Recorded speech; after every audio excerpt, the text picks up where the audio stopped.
Okay, hi everyone. Thank you so much for joining our webinar today, where we will be talking about the opioid epidemic and what employers need to know. This webinar is brought to you by Orange Tree Employment Screening, and the presentation will be given by Nina French, Managing Partner of the Current Consulting Group. Nina has been a longstanding member of the employee screening community, advising clients on drug testing strategy and occupational health and wellness operations. After the presentation, Nina will definitely be available to answer any questions you might have and to continue the conversation. If you have a question, please raise your hand through GoToWebinar, and we will be sure to unmute you to ask your question. Thank you so much for joining us, Nina. Thank you. Thank you for having me, and welcome everyone. Good afternoon or good morning, I guess, depending on what coast you are on. Today we're going to talk about the issue of drugs in the workplace, but not just drugs. Specifically, we're going to talk about prescription drug use and the epidemic, not only in the workplace, but that's happening in the United States today. In drug testing and in screening in general, there is and always has been a distinction between legal and illegal drugs. When you look at the panel that you test for in your drug testing program, it's important to note that most of the drugs in that panel can be legally prescribed in the United States. There are some exceptions. Heroin is one. Marijuana is one with some caveats. We're going to talk about that. PCP is another. PCP cannot be legally prescribed in the United States. And so there are some that cannot be legally prescribed, but many of them can be legally prescribed. And you would really have to have shut off your TV and gone off of the web to have not heard or understood that we as a country have an epidemic in the United States. Very specifically, one of the issues is opioids. Over 2 million Americans are estimated to have a problem with the opioids right now. I'm going to pause for a second and say, what is the difference, right? Now, we used to always hear the term opiates, and now we hear the term opioids. Opioids is a broader definition of opiates. So it includes all the drugs you used to think of, morphine and codeine, right? But now it is opioids so that it can include that class of drugs that are synthetically created opiates. So they are not created from the poppy plant, but they are derivatives of drugs that mirror or match or are similar in their use to opiates. You need to pause and sort of think about how this has come about in the United States and how significant it is. And we're going to a lot of stats in today's presentation that I'm not going to read, but what I am going to do is go over them in general so you can understand the extent of this problem. And I think what the most important thing is, you have to understand not just the extent of the problem, but that it is impacting your workforce. If you think it's not, then it's, again, the idea of shutting off your TV and going to bed and not paying attention to it. Because according to the latest survey data, over 97 million people took prescription painkillers, and that was in 2015. So that was like as this was starting to come to a head and people were realizing the extent of the addiction issue in the U.S. and the abuse issue. 12 million of those 97 million did so without being directed by a doctor. And so, you can't raise your hand today except if you're asking a question. But if you think about your medicine chest at home, I want each of you to think about how many drugs do you have that are left over from an operation, from a broken bone, from a tooth extraction, and are any of those opioids? And the chances are yes. And so think about how this came about. And really it came about with the era of the HMO, right, and PPOs and doctors having a set amount of time for visits and a set amount of visits for which they could see someone in a year. And so we had these two things sort of coming together at the same time. We had the availability and use of some of these opioids that are, I want everybody to be aware, at they have medicinal purpose. If they didn't have medicinal purpose, they would not be on the market. And as we talk today, we're going to hear about an interesting story about how this is changing. But these are drugs that you know, right? These are Tylenol with codeine. These are Percocet. Those are the types of drugs we're talking about. Many of you have been prescribed them because of an illness or an injury. And so what happened is doctors would see patients, and often because the patients were not allowed through their insurance company or just through their lifestyle, we're not going to come back, or the doctors didn't have availability for them. They were prescribed a longer prescription, right? So they were given a 30-day prescription with 2 refills, take as necessary. And so that isn't the full fault of it, but it was sort of that time frame where we started to see medicine and addiction to prescription medicine increase in the country. And the jumps are so significant. So as you look at what consumers have spent in, the years between 1960 and 2005, we went from prescription drug spending from $2.7 billion to $200.7 billion. And again, 2005, the significant jump from that to 2015 is alarming. So total spending on prescription drugs in the U.S. rose to nearly $425 billion in 2015. So you could see how big and how quickly this problem grew. And again, it's that non-medical use. It's second now only to marijuana use in the nation. And so where we saw variety, we would see prescription, we would see, a lot of marijuana, and then we'd see a lot of marijuana cocaine. Now we see a lot more of the prescription drug use without a prescription. And so now that treatment providers are starting to understand the signs and symptoms, recognizing how extensive the problem is, we are starting to see where companies, employers, healthcare administrations are starting to look for the signs and symptoms and come up with drug testing methods that deter the use. But it is not as simple as what we've seen with sort of that standard 5-drug panel. And so we're going to talk about that and how you deal with prescription drug use and how it's a little bit different, and how, as an employer, you can have an effective program that both detects and deters the use of prescription drug use. So we talked a little bit about what opioids are and why we changed the name, right, from opiates to opioids. But let's talk about what they are. And they're drugs that act on the central nervous system to relieve pain. The issue with them is they are extremely effective in that, right? The relief of pain, extremely effective in that. And there are lots of variations of them, right? So we talked today and I'm not a doctor, right, but we talked about hydrocodone or Tylenol with hydrocodone or Percocet. You guys know the other names, right? There are things like fentanyl. There's things like Oxycontin, oxymorphone. And so the derivatives and the different variations of these drugs are used very differently in the medical community. They know when you should be prescribing the acetaminophen, which is Tylenol, with codeine, or you should be prescribing something different like an oxycodone. So there are different times and treatments that it's appropriate. However, across the board, be it an opioid synthetic or an opiate, they do lead to physical dependence. They do lead to withdrawal symptoms.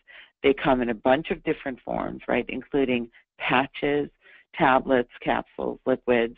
The short-term effects are pain relief, right? We're going to say that. That's the first and foremost. Drowsiness, sedation, feeling of euphoria can all come from it. But their main purpose is pain relief when they are prescribed. So opium is a narcotic, and it's made from poppy. And so you guys can think back probably and remember stories about Afghanistan and poppy fields, and they're grown all over the world. But they've been here forever. When you think back and you think about reading books about ancient Chinese culture, there were opium dens, right? These have been around for a very long time. So opium first came from from that we started to get other drugs like morphine, then heroin. So make no mistake, heroin is an opiate. It is an opiate that has no medicinal value in the United States. So what you've got to remember is when you think about things like heroin, heroin isn't devoid of that pain relieving attribute. What it's devoid of is what the issue with opiate is. It was determined that heroin, the bad outweighed the good, right? So everyone here has heard how addictive it is. It hasn't been produced for that pain relieving sensation, and therefore it's a Schedule I drug and can't be prescribed in the United States. That said, it is an opioid, right? It's derived from opium. So now you see those prescription drugs like Vicodin, Percocet, OxyContin. They are the derivatives that are collectively known as opiates. They act very similar to what we saw that was derived from the plant, but they're different. And now these synthetic drugs like methadone and fentanyl are grouped together into this whole big category. Fentanyl is one I'm sure you're hearing about recently. But we're going to talk a little bit more about what we see and where that's hitting the market and how it's impacting people. But what we know is that they regulate pain and they give a sense of reward. And again, you've heard stories about people who really say as a heroin user they were hooked from the very beginning, from that very first use. So they're very powerful, but they're extraordinarily addictive in most cases. And again, you've likely heard someone say they know of somebody who started taking a prescribed opioid and was addicted very quickly. And so we know that people are using. We also know that this isn't something historical. So in 2016, SAMHSA survey on drug use showed that 6.4 million people reported misusing these drugs in the past month. And 3.8 of those people were misusers of prescription drugs. So this includes all of them. And when we talk about current users, we're talking about 30 days, right? So this isn't somebody who said, yeah, I used it once, I haven't used it again. The misuse trend is very recent. So 30 days is what that information tells us. We also know that young adults are at the center of it. However, this is not a problem that is exclusive to a young community. Young adults aged 18 to 25, so the workforce that is coming towards you, your summer hire, your temp labor in general, that is one where we're seeing the center of the increase. And so we see a continued increase over the years of drug use among that category of person. It's a big part of the problem, the prescription drug use. So when you look at this slide, this is age 12 or older. And it is important to note that 12 and older is not insignificant, right? Look at the different categories, but 18 to 25 is where we see the largest percentage of use in the past months, but you also see significant use as the employee or the person gets older. So it's significant, and it's across the board. And so, again, I want you to look at these slides and look at your makeup in your workforce. So if these are the age groups, right, which they are, 12 and older generally, that you are prescribing, and in this slide we're seeing age 20 and over.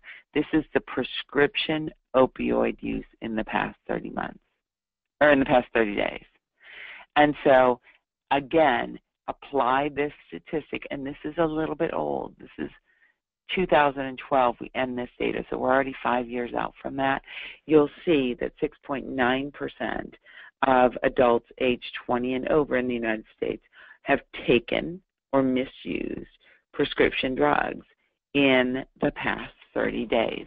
So think about your workforce and do the application and know that that is generally a trend that you're seeing in your workforce, whether you're recognizing it as well. And so as the prescription drug sales quadrupled from 1999 to 2014, we haven't seen an overall change in the amount of pain Americans report. So again, this is where we're starting to see the drug use has gone up, so that might have been the trends in how it was prescribed. But we also are seeing people who are doctor shopping and who are starting to get into abusive scenarios with these drugs. 1 in 5 patients with non-cancer pain or pain-related diagnosis are prescribed opioids, okay? 2007 2012, the rate of opioid prescription has steadily increased. And now just recently, when you're hearing in the news, we are seeing how this trend is trying to be reversed. But notice how long it has taken for us now as individual states and through the federal government starting to try and curb the use and curb the abuse trends through some new legislation and new rules on how these drugs are being prescribed. But the prescribing rates for pain medicine, so again, those opioids in general, 49%, surgery, 37%, physical medication and rehabilitation, 36%. Half of the opioid pain relievers dispensed from primary caregivers. That's, a significant number. And so it's getting worse. And I'm not going to go through these in general because I think you've got a sense. But the one that I want to point out is that the number of prescription for opioids, hydrocodone, oxycodone, and the like, has changed from 76 million in 91 to 207 million prescriptions in 2013. Now, what that third bullet is doing here is important. So we've seen in 2015 this really fast spreading outbreak in HIV in a small area of southeastern Indiana, where 184 cases were reported. So what we're going to talk about a little bit is that the use of these prescription drugs spurned the addiction. However, then it started to get a little bit more difficult, right? In about 5 years ago, the U.S. started to talk a lot about prescription drug abuse, a lot about the sale of prescription drugs on the black market for illegal purposes, where a single oxycodone pill cost upwards of $50, $60, $70, $80. And so then what we saw was heroin come back into play. So we talked about heroin not being legally prescribed, but it's obviously been illegally created and sold in the United States for years. So what we saw is the purity of heroin increasing pretty dramatically. And then we saw people who generally, where we would not think of, sort of the white-collar suburban worker using heroin, it became so much cheaper than the prescription drugs, and they already had an addiction. And so we saw statistics like that one in the third bullet of HIV cases increasing because these people who started their addiction popping pills that they were getting from their doctors, then moved to buying those pills on the street, no longer had the funds or the availability to get those, and so they moved into the use of heroin. And with heroin came injections, and with that we saw things like the HIV epidemic, or the HIV outbreak in 2015. And so this not only has significant impact on us from the use and abuse, and we know what the costs of those are, we see these off-spur issues that people are sometimes not thinking about the impact from a community standpoint, from a workplace standpoint. And again, you need to think about that as an HR person or a safety person. You need to think about it not only just, how is the use of heroin going to impact your workers in the workplace. You need to think about how are things like that, an outbreak of HIV that we haven't seen in years, going to impact your bottom line as we see it impact healthcare costs. And so all of these things have, a primary impact. And then they have a secondary impact as an employer looks at what are the costs of those things going to be for you. This slide shows that it is significant in every state, and it is significant most for the United States. This does happen around the world, but it is happening significantly in the United States. And if you look at that very bottom box, the dark purple, that number is terrifying to me. So that is 96 to 143 prescriptions per year per 100 people. So 1-to-1 opioid prescriptions per person in those states. And those are some of the states where we're seeing the biggest overdose statistics now. But if you look at the ones in yellow, which are our best states, you're still talking about 5 in 10 or 7 in 10 people have been prescribed an opioid in that state. And so this is not something that is not readily available. And what we see is that the sources of the prescription drugs are not just being prescribed, right? So they're prescribed by physicians. Now, these are the people who are non-medical users, right? So these are the people who are saying, I am abusing or using it, but I was not prescribed. I was not the primary person for whom this opioid was prescribed. So they're being given by a friend or relative. Again, you've got someone at your house, you've got that old Tylenol with codeine in it, and they say they need to use it, and you let them, quote unquote, borrow, which is illegal. But it happens, obviously, if you look at this, very, very often. They're given it by a physician, a friend, and that's a very insignificant number, but important number to know. Stolen from a friend or relative, it's bought from a friend or relative, or it's bought from a drug dealer or a stranger, or there's, that other category. So it's important to know that this is not just like the other category where it's fake prescriptions or stolen from a doctor's office or a clinic or a hospital. This is really the way in which these drugs are being distributed, and it's very often family members allowing those drugs to be used by friends or non-prescribed family members. I heard a recent statistic about the hospitality industry attracting drug users.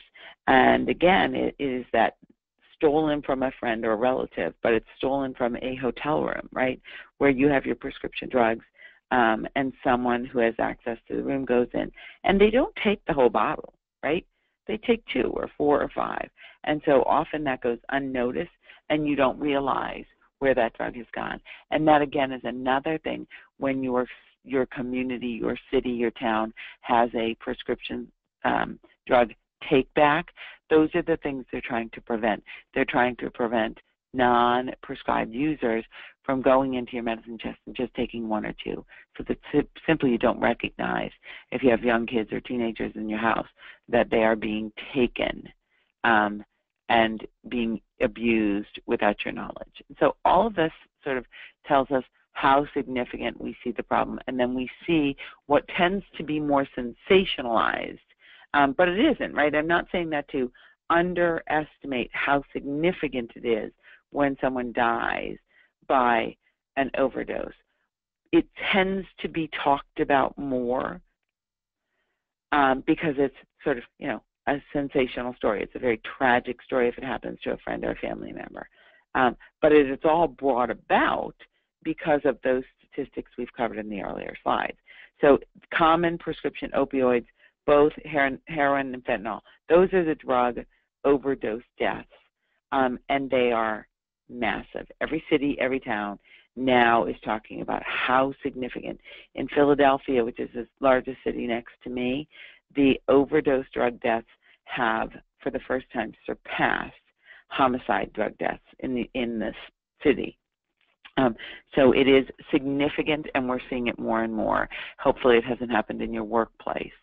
So what are some of the things we're starting to see that we are changing the trend I'm going to mention one of the very first ones because it actually went into effect just the other day. So on October 1st, 2017, and I see I have an error on this slide, it should say 2017, SAMHSA, which is the Substance Abuse and Mental Health Services Administration, announced that they are revising the Department of Health and Human Services mandatory guidelines for federal workplace drug testing programs. Now, a mandatory guideline by SAMHSA does not require that federal workplaces take the or expand their panel to include the testing of these additional Schedule II prescriptions.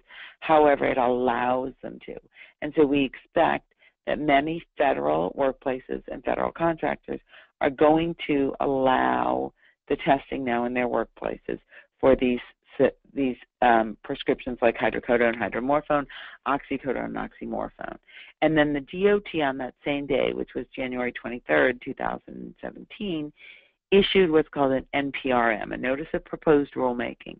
And with that, they are starting to align with the new HHS guidelines that will allow for the change in language from opiate to opioids, and then allow for the testing of these synthetic opioids. So we've not seen that. We're expecting that it will come any minute. And we don't know exactly how it'll align. But when the DOT does that, you will see a change to that panel. And it will not be likely that, like the federal government, where you may allow the testing. It will likely change the panel for all DOT employers. So it is important for those of you who are on the phone who have a significant population of DOT employees to notice that that will take place likely in 2018. And so it's important to note that when that occurs, your costs are likely going to change and your program's likely going to change. And so understand that that's coming. If you're planning for next year, plan for it. Unfortunately, we do not know any of the details of what that'll be, but you really want to put it on your horizons sort of roadmap that we know it is coming, and we'll see that change. But it also means that we're going to start to look at prescription drug use and abuse in the workplace in a different way. So, you know, first you want to know that as an HR or a safety professional, you want to know what the signs of use and abuse are, right? So this slide shows what some of the signs of abuse are. It's important to know that when you're thinking about drug use from a workplace setting, that you not only want to know the signs of abuse, you want to be able to document them, and you want a resource to help you confirm what they are, because these signs can be produced by other issues, right? So medical issues, drowsiness, lethargy, paranoia, respiratory depression, nausea. Those can come about by different ways. Opiates have what is very, very commonly known as pinpoint or pinprick pupils. And so that is one sign that people often say is easier to tell. It's very hard to disguise it unless people are wearing dark sunglasses. But if you can look at their eyes, you can often see that the relaxed irises create that pinpoint. So what's important is that you know the signs. What's more important is that you train your supervisors, your managers for the signs, and that they are documenting it, that they are making note, and if they need to, using their medical review officer, using any medical personnel at their screening company, working to find out what you do in terms of how to document that, and to make sure that they are applying sort of the recognition of the signs of use and abuse across the employment body in the same way. What you don't want to do is find yourself having somebody with a medical issue and you're accusing them of a drug issue. You really just want to look at what the signs are. So you want to think about use, abuse, and addiction, right? They're talked about in the same way, but they're not the same thing. However, when we're talking about workplace prescription drug use, they all sort of run into one another. So many people can legally use prescribed drugs and not cross the line into abuse and addiction. I've been prescribed these in my past, had 4 kids, had dental work, any of those things, and had these drugs, used to manage the issue I had. And then I luckily didn't cross the line into abuse and addiction, but it's a very fine line. And so lots of people themselves, and any of you who've had addiction in your family, any of you who dealt with addiction in the workplace, knows what this is like. But very often the person who is abusing the drug does not recognize that they've crossed that line between use and addiction until the spiral has really gone downhill. So what are some signs that you can be looking for, either in a friend, a family, or in a worker, that may be a sign that the use has crossed over into an addiction? Besides those things we've talked to Kate that we talked about in the previous slide that indicate physical signs of abuse, think about some of the signs you look for in the workplace, right? Missing work, being frequently late for school or for other things, issues with job performance. And again, as this happens from use to abuse, you can see this getting super significant very quickly. Neglecting social and family obligations, the ability to stop becoming more difficult. And sometimes that's something no one knows about but the user, him or herself, right? We don't even know that they are using, and they're already making attempts because they're saying, okay, my prescription is running out sooner, I'm taking more than I should, or I'm starting to find myself obtaining these drugs in a way that is not legal. And so that is an important piece of it, but very often one that we don't know. And then it goes from a voluntary choice to becoming a psychological, and sometimes, and very often when there's an addiction issue, a physical need. And so again, most of you have heard or seen or are aware of the signs of withdrawal, and they're significant. So now we're going to switch focus, and I think we've pretty well established, without anyone being able to say, no, I think they're sort of making this up, right? We've fairly well established what the significant impact of prescription drug use is. Now let's start to switch focus and talk about prescription workplace prescription use.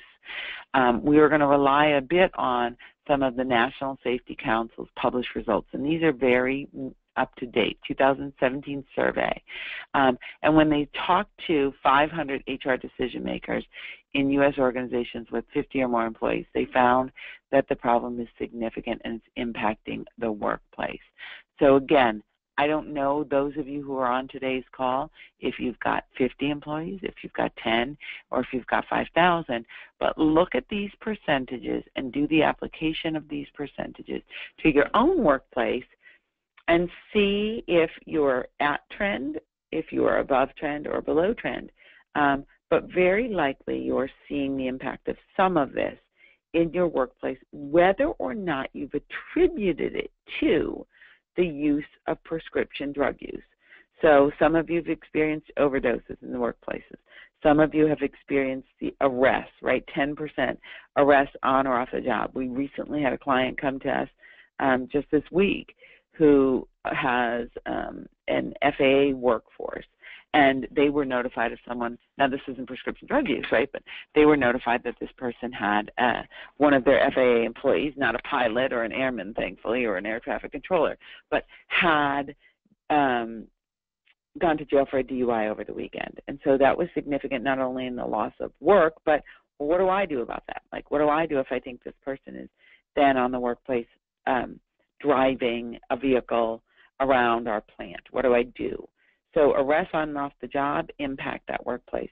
Borrowing or selling prescription drugs at work. If you're an HR professional on the phone, how would you handle that, right?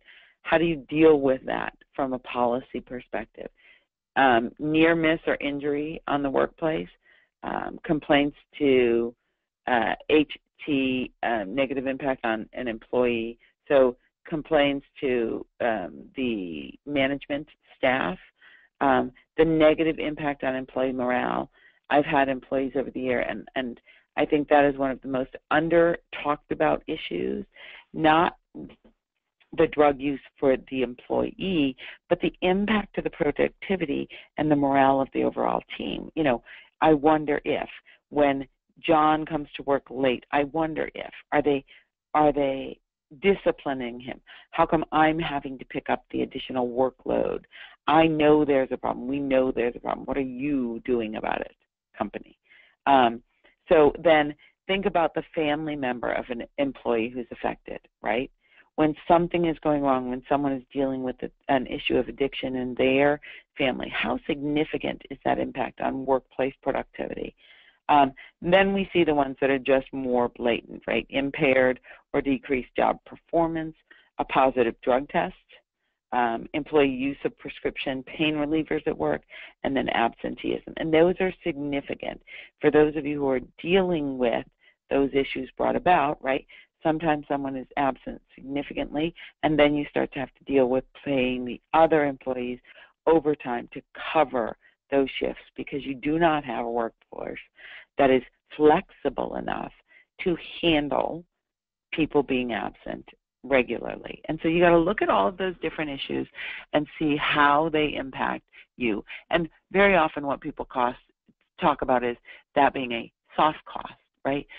Soft or hard, it's a cost, and it impacts your bottom line. What we also see are hard costs, right? So you see the increased workplace incidents, you see that, and you say, okay, when we see incidents or accidents at workplace, in our workplace, we're getting increased workers' compensation costs. So not only are you paying more claims, when workers are prescribed just one opioid, their average total claim cost is 3 times greater than claimants with similar claims who didn't get opioids. So again, where are all these impacts? Well, it's not just that you are having to deal with the issues of abuse in the workplace. You're dealing with things that opioids are expensive as they're prescribed, and so that impacts your health care costs. You're seeing increased workers' comp claims and costs and the effects to premium. You're seeing increased length of workers' comp and disability claims, and then increased lost work time. And so it is impactful to all of you. What we do know is that 57% of employers perform drug testing on employees, right? So there are 2 things that are significant about this number, and this isn't just as it impacts prescription drug use, it's your entire program.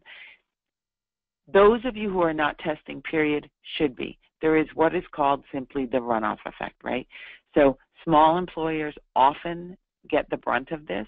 They aren't doing drug testing, they aren't doing background checks, and so those people who have something to hide, who don't want to be drug tested, tend to look to and rely on the employers who are doing no drug testing for employment. What we do see for those employers who do drug test is that they're doing what we call the standard 5-drug panel. Now, will that change when DOT changes? Will we stop to think about it as a standard panel because so many employers follow that panel as their ruler? We may, but when you look at what's in the standard drug panel, it is marijuana, cocaine, opiates, but again, that's codeine, morphine, not those synthetic opioids, hydrocodone, hydromorphone, amphetamines, and then PCP. When you look at a broader panel, we see people adding synthetic opioids, barbiturates, methadone, which is always a bit mind-boggling to me because methadone has not been produced in the United States in years. And actually, we looked at data from Quest Diagnostics just last week in preparing for one of our trainings and found that they have not had a single positive for methaqualone since 2009. We didn't go back further. Had we gone back further, we may have found out it was even longer. So that is one that is included, but really doesn't need to be included in drug panel very much anymore, based on the percentage of positives we see, which is 0 at the moment. Benzodiazepines, these are an underlooked but an abused class of drugs. That's when you think about Xanax and Valium, Ativan. Methadone, and then propoxyphene, and then unsure, right? So some people just don't know what they're testing for in the panel. But we still see the drugs at the top of that slide tested for. We're seeing things like synthetic opioids and barbiturates being tested more and more often. And that is simply because employers are feeling the impact of them and starting to add them into their panels in a very purposeful way. We're going to move now, when we start to talk about workplace, into what can you do. So those of you who do drug testing in your workplace now know that generally the process goes that you do a screen, right? So you collect a specimen. It can be a hair test. It can be a urine test. It can be an oral fluid sample. But you collect the sample and you send it to the lab. Some of you are using instant testing technology. I hope that if you are doing that and you're using an instant cup, that you're using a reputable one, that you're using one that can show that it does actually detect drug use.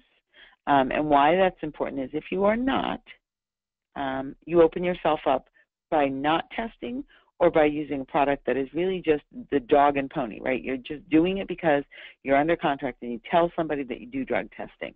If you're using a product that really does not do a good job in detecting the drugs you're testing for, you can open yourself up for negligent hiring and negligent employment suits. So it's important to use a reputable product. But either way, it should be screened for all of the drugs in the panel, and then it should move on for a confirmation drug test at the lab. No one should be taking employment action without a confirmation drug test. You're just, again, opening yourself up for tremendous risk of lawsuits. Once it is tested, it goes generally to a medical review. Now, for DOT programs, that's required. For many states, for both their voluntary and mandatory work laws, it's required to use a medical review. For everybody else where it's not required, it is best practice. And so what a medical review office does is they talk to the employee or the candidate who is test positive, and they see if they have a prescription drug. Now, when we're talking about use and abuse, and remember those slides, I didn't go over them just for fun, right? I went over those slides to remember how significant and where people are getting their drugs. So the MRO does a medical review and says, hey, Nina, I understand that you tested positive for morphine and codeine. Can you tell me, do you have a prescription drug use? Have you had recent surgery or hospitalization or gone to the doctor? And I'd say, yeah, I had a wisdom tooth pulled. I have a prescription for Tylenol 3 with codeine. And they would say, okay, let's get a copy of that prescription. Let's verify it. And if they verify it, then they're going to do what we call a reversal. They're going to reverse it. And they're going to go to you as an employer, and they're going to say this person is okay to hire, unless that person is performing a safety-sensitive job, right? Now, notice the loopholes in that, people, right? Notice the loopholes. So if I just had one prescription for one pill every 1 year, then the medical review officer would not know that I'm abusing the drug, that I'm using it outside of how it was prescribed. It is important to note that workplace drug testing, in the ways we're talking about it here, pre-employment, post-accident, reasonable suspicion, for cause, random, is not looking at therapeutic doses of that drug and determining whether it is being abused.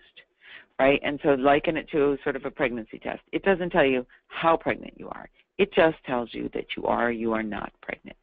It doesn't diagnose if it's new, and it doesn't diagnose if it's triplets, and it doesn't diagnose if you're near to the end or if you just found yourself pregnant.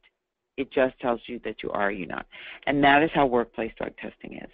And so what you want to do is you want to think about the jobs in your workplace that are safety sensitive. Lots of them are defined here, right? So think about it. You're thinking about the line, production staff, drivers, DOT-covered employees.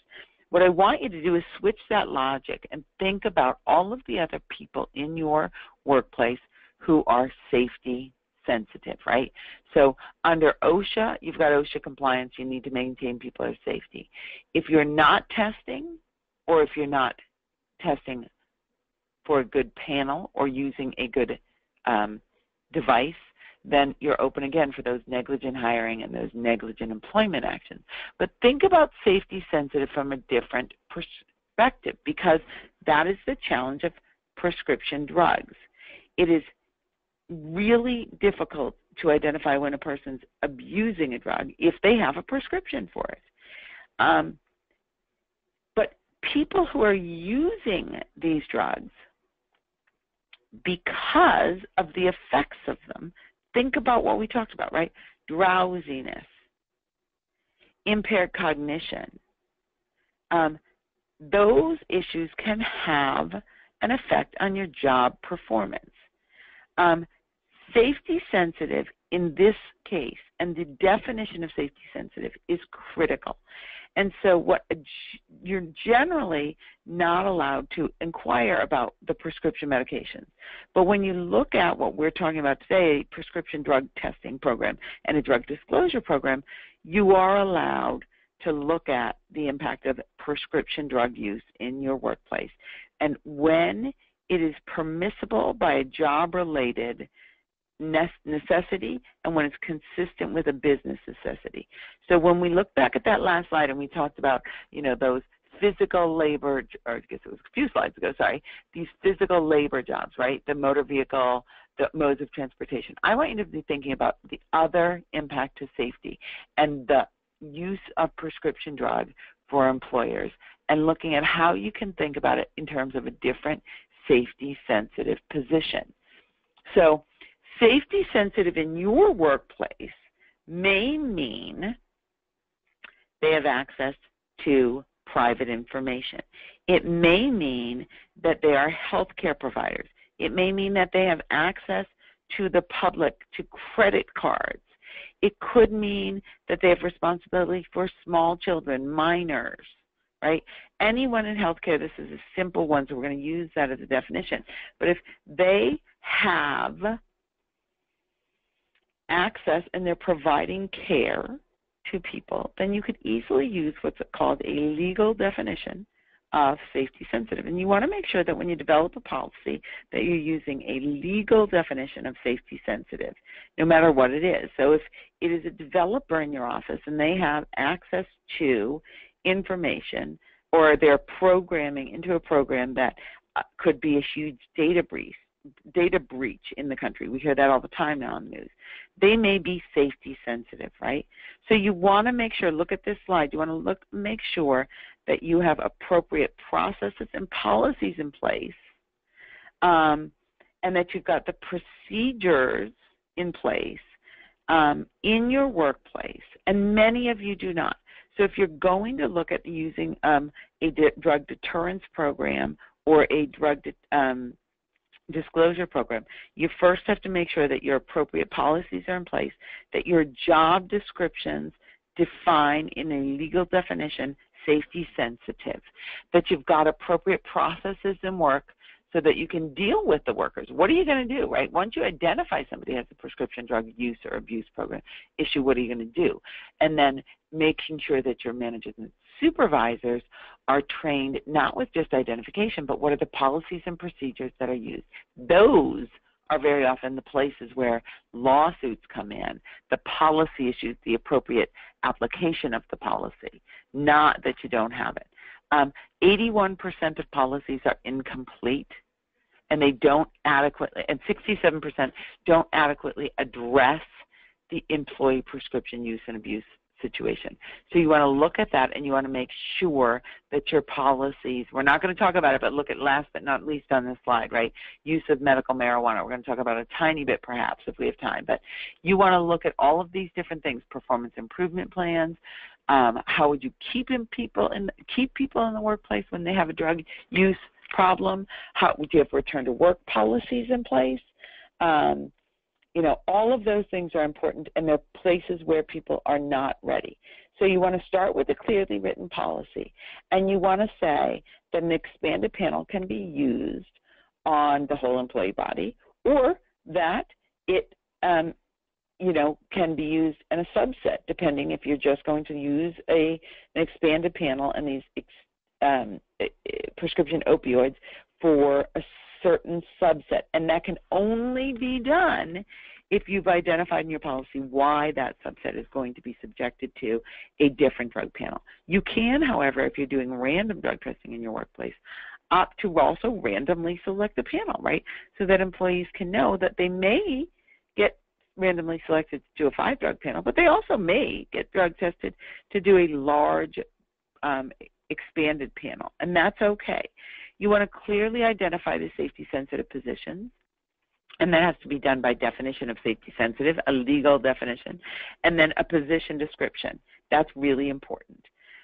You want to include a medical prescription disclosure policy in your policy if you're thinking of doing this right. And so what that does is say, for the prescriptions that have impairing effects, we are going to create job descriptions, and we're going to notify the employees in those safety-sensitive jobs that they have an obligation to disclose to us if they are on one of these drugs, whether legally or illegally. Now, obviously, the probability of showing you that illegally is going to be slimmer. However, take the case I said where I'm going to get a tooth pulled and I'm in a safety-sensitive position. Really what would happen is I would take the job description I have that identifies my job as safety sensitive into my prescribing physician, not to my HR manager, but I'm going to take my job description and a form that's created and provided to me by my employer into my prescribing physician and say, here's the job I do. Here's a form. Can you fill out this form that I can take back to my employer and say, I am taking a job that can have an impairing effect, but that you can prescribe it and it will not impair me at the workplace. If they cannot, then there's 2 different avenues, right? They can work with me to take an alternate prescription that will allow me to perform my job function, or they can say that it cannot be used for that period of time, or I cannot do my job during that period of time on which I'm on that drug. And then as an HR manager, you're going to get into a different sort of discussion, right? You do not want to know why I'm on the drug. That's not what you're looking for. You're not even looking for what the specific drug is, but you're looking that I can or cannot perform the safety-sensitive duties that I am employed by you to perform. And then you can start into an iterative process with that employee and say, hey, look, I can't do my job while I'm on this. This drug, can you accommodate? And my doctor said there's no other alternative, right? So can you accommodate me? If I'm a nurse who's going out and doing field medical procedures, can I do office work? And is that okay, right? If I am driving a forklift, can I not? Can I not perform that physical labor? If I can't be accommodated by the workplace, then you want to look into leave, right? Can I take short-term disability, long-term disability? Do I have PTO that I can use? And finally, if it cannot be accommodated, period, and the person has no options to take leave, then you can look at not hiring or terminating the employment of that person. So I covered that quickly. It's important to understand the details of what the policy is, that the policy focuses on drug classes. You don't want to just put brand names in there. It needs to clearly define that process, right? So what are the consequences? What is different about this is drug detection is not generally what we see as termination offense in these cases. What we see, the non-disclosure. So if someone does not disclose and you do a random drug test on the person or you do a reasonable cause, then you don't actually have to terminate their employment based on the positive drug test. You can terminate their employment based on the policy violation because they did not disclose to you and their prescribing physician that they were in this safety-sensitive role. And so it's a policy violation. So you want to make sure that you're defining the illegal use of the prescription drugs, but you also want to make sure that you are saying what the violation of the non-disclosure or the positive drug test causes in terms of an employment action against them. And so it's the employee's responsibility, not yours, to use the personnel procedures that you've put in place so that they avoid the unsafe workplace policies and practices. So you want to define those safety-sensitive rules. You want to implement a prescription drug disclosure program for those safety-sensitive positions. You want to define what the expanded lab panel is and include those prescription drugs. You need to update the testing policy. You need to communicate that to everybody. And then that one last piece is we say contract with an MRO or an occupational health doctor because as an HR or a safety person, generally you do not want to know the details of the ailment or the prescription. And so if the prescribing physician has questions regarding the job description or the policy you have in place, you do generally want to have someone who has a medical background to be able to act as your contracted liaison with those prescribing physicians when employees avail themselves on the drug disclosure program. You want to do employee education, right? So anytime you issue a new policy, you want to give people warning. You want to describe what's happening. You want to describe why it's happening. It does not need to be a punitive situation. Think back to those slides we discussed about people and morale. If they're being impacted by abuse and drug use in the workplace, then it's very likely that they are going to be concerned. So you want to train them about why and what their obligation is to report prescription drug use in their workplace. You want to address the issue, right? So update the policy, train the employees and the supervisors on the policy signs, the use. You want to use that contracted MRO and explain to them how that person is going to be used, them meaning your managers. And then you want to create that form we talked about, which is the treating physician employer form that shows the job description. And you have to explain to employees that they need to go and take that. You also need to explain to managers, because this very often happens in the supervisor education program, that they do not want to discuss it with the employee, right? They want to say, go to your prescription, take your job description, go to your physician, take your job description, take the form and have it filled out. They do not want to be collecting information on what ailment the person has, what they're undergoing treatment for. They want to just know what the policy is, how to apply it, when they can do post-accident reasonable suspicion drug testing, what the signs and symptoms are, and so you want to provide that type of education. They want to document, and follow the procedures. And so if nothing else they come out of those educational trainings with, they want to know, oh my gosh, if this comes up, I want to go to HR so I can make sure I follow the policies correctly and I document correctly. And then what they do, right, if someone starts to disclose to them about a disability or medical condition, they really want to know that they can go to HR and they have policies and procedures to follow, or they can start to look them up with assistance from HR in their company policy and their procedural handbooks. We also recommend employee assistance because, again, when you think about the extraordinary nature of this issue and the problem and the impact for employers, you want to look at, is there a way to keep these employees in your workplace, right?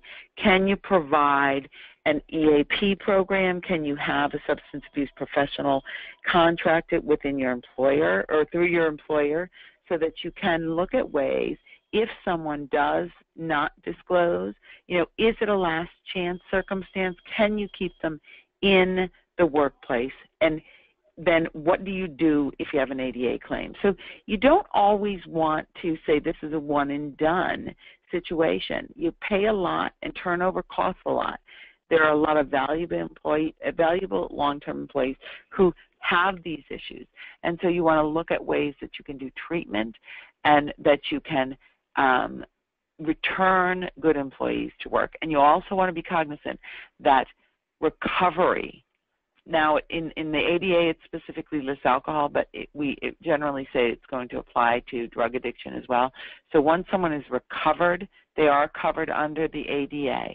And so it's important to understand that in all of these cases you have to look at, is a reasonable accommodation applicable, and then you want to apply it. And if it's not, you want to go back to that idea of document, document, document. And then drug testing, right? You want to look at when it's appropriate to drug test, when a standard panel is going to be used, and you have to understand that a 5 panel does not detect many of these prescription drugs we talked about today. We always recommend using a SAMHSA approved laboratory and an MRO, and we talked about that. And you have to understand that the laws vary by states. Some have union agreements. Some states have mandatory drug testing just for a certain industry. Some have voluntary laws. So it's important to understand all of those laws in your state and then develop a policy for fitness for duty for return to work and use that standard legal language to define those safety-sensitive positions and when testing is appropriate. And so with that, we are at the top of the hour. We don't have time for many questions, but if we have 1 or 2 and people want to stay on, we can certainly take those. If not, we're going to end with how to contact Orange Tree Screening, who put on today's webinar with the important information about prescription drug use and how you can apply the use and deter the use of drug use in your workforce. And so with that, Suzanne, I'll turn over. Okay, perfect. Thank you so much, Nina. I do see a couple hands raised, so I will just a reminder that if you do have a question, Nina will be on to answer your question. Please raise your hand within GoToWebinar. Carolyn Botker, I am going to unmute you so you can ask your question.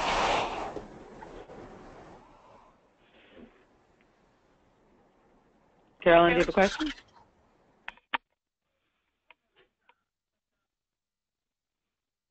Okay. If you have a question and you didn't have a chance to ask it today, you can submit it as well, and we can respond after the webinar today.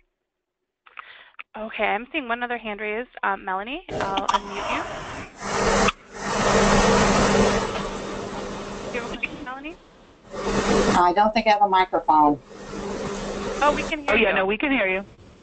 Oh, okay. Well, I wasn't sure about my question was, would we have access to these slides? I'd like to share them. Yep, we will make them available after the presentation. You'll receive an email with a link to obtain them. Thank you. We did have a question submitted in advance, Nina. I'll just ask you. Someone asked, how do we go about reviewing our corporate drug testing program and policies, and how often should we be doing that? If you feel confident, you can certainly look at reviewing your policy. If you would like to have your policy rewritten or reviewed, you can contact that info@otes.com, and they can work with you to get a policy written. CCG, we do policies, hundreds of them all the time.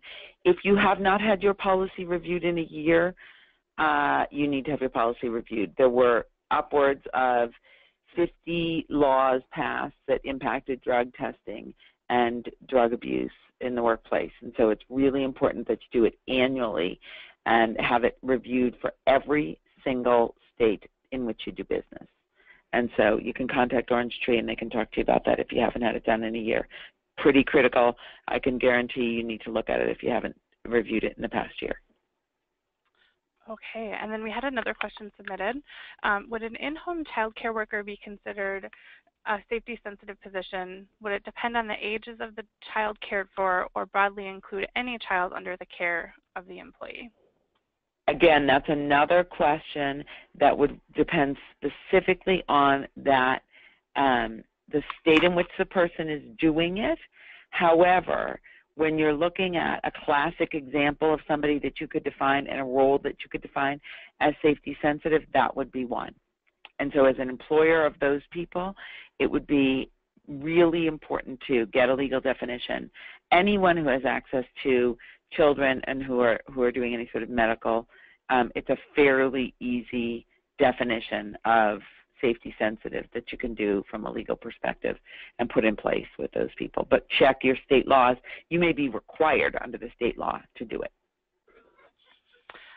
Okay, and then the final question, unless we have another hand raised, is does medical marijuana count as prescription drugs in the U.S. where it is legal? Medical marijuana, it's really important to look at your state. Medical marijuana, period, is a Schedule I drug in the United States, so it cannot be prescribed legally, even if the state says it is. However, we've seen 3 states recently where there are rulings against employers, and they do have to do things like invoke this, the iterative process around accommodations being made, even though it's a Schedule I drug. So it's a misnomer. There is no prescription in the United States for marijuana because marijuana is not legal to be prescribed. However, as we're seeing those laws passed, and it is medicinally legal in 29 states, it is critical that you understand what you can and can't do with prescription and recreational marijuana, and your policy should specifically state that, and you should be training your employers and your supervisors, or your employees and supervisors, on what your rules are in your policy for marijuana, both recreational and medical. Okay. Well, I don't see any other hands raised, so thank you so much, Nina, for your time and your very interesting presentation. We appreciate you being on the call today. And thank you for having me. Okay. And we'll send a follow-up email with this link to the slides. Any questions, you can send them along, info@otes.com. We can loop you in with Nina if you have additional questions for her as well. But thank you, everyone, for joining, and thanks so much, Nina. Thank you. Bye-bye. Bye-bye.